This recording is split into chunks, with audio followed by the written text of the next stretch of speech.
If you've ever noticed that you think faster than the situation you're in, like you're already predicting how something will go wrong before it even happens, or you stay quiet, not because you don't have anything to say, but because you've already said it in your head 10 different ways, there's a chance you're not just overthinking.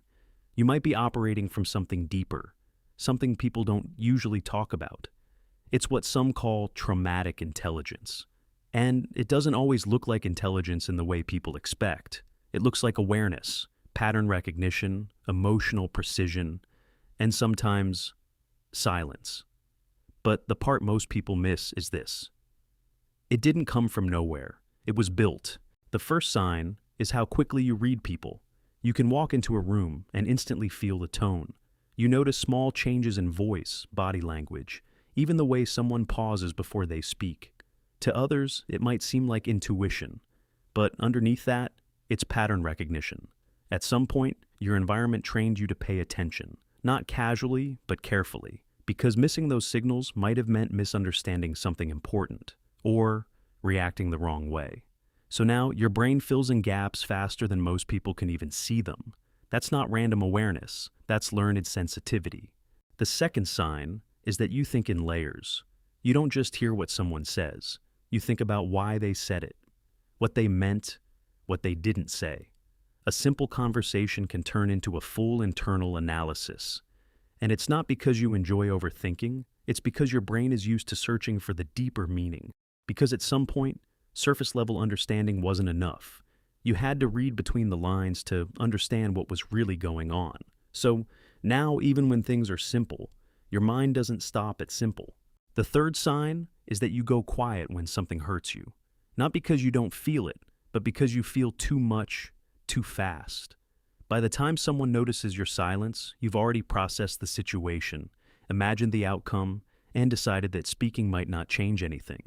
So you withdraw, not as a reaction, but as a form of control, because staying quiet feels safer than saying something that might make things worse.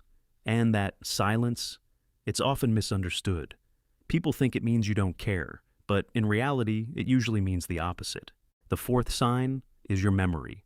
You remember things most people forget, random details, conversations, small moments that didn't seem important at the time, and it might feel useless sometimes, but memory like that isn't random. It's selective awareness. Your brain holds on to patterns, not just information, because those details help you predict, understand, and navigate situations more safely. So, what looks like random memory is often your mind building a map of how people behave. And here's where it gets interesting.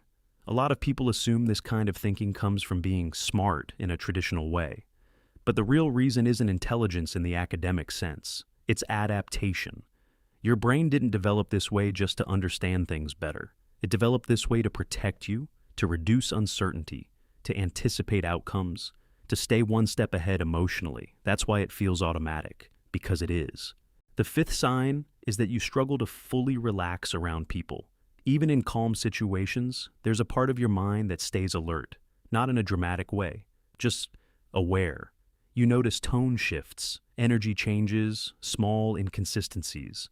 And even when nothing is wrong, your brain keeps scanning, because at some point, being relaxed meant being unprepared. So now, your baseline isn't just calm, it's watchful calm. The sixth sign is how much you question yourself. You replay things. You wonder if you said too much or not enough, if you misunderstood something or missed something important. And it's easy to label that as insecurity. But it's not always that simple.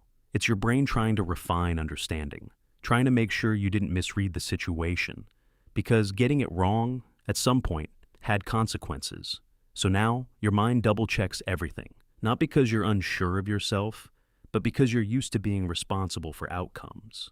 The seventh sign is that you understand people, but feel misunderstood yourself. You can explain others' behavior, you can see why they react the way they do, but when it comes to expressing your own internal world, it feels harder, because your thoughts aren't simple, they're layered, processed, filtered, and by the time you try to explain them, they don't come out the way they exist in your head. So people see part of you, but rarely the full picture. And when you step back and look at all of this together, it starts to form a pattern. This isn't just overthinking or sensitivity or being too aware. It's a system, a way of processing the world that was shaped by experience, where awareness became a tool, silence became a strategy, and thinking became a form of protection. That's what makes it feel different, because it is. Once you start to recognize it, you begin to see it everywhere in your behavior, in the way you pause before speaking, in the way you notice what others miss, in the way your mind connects things that seem unrelated. It was never random, it was learned. And that awareness, even just understanding it, changes the way you see yourself, because it was never just in your head. It was a pattern, and now you can see it.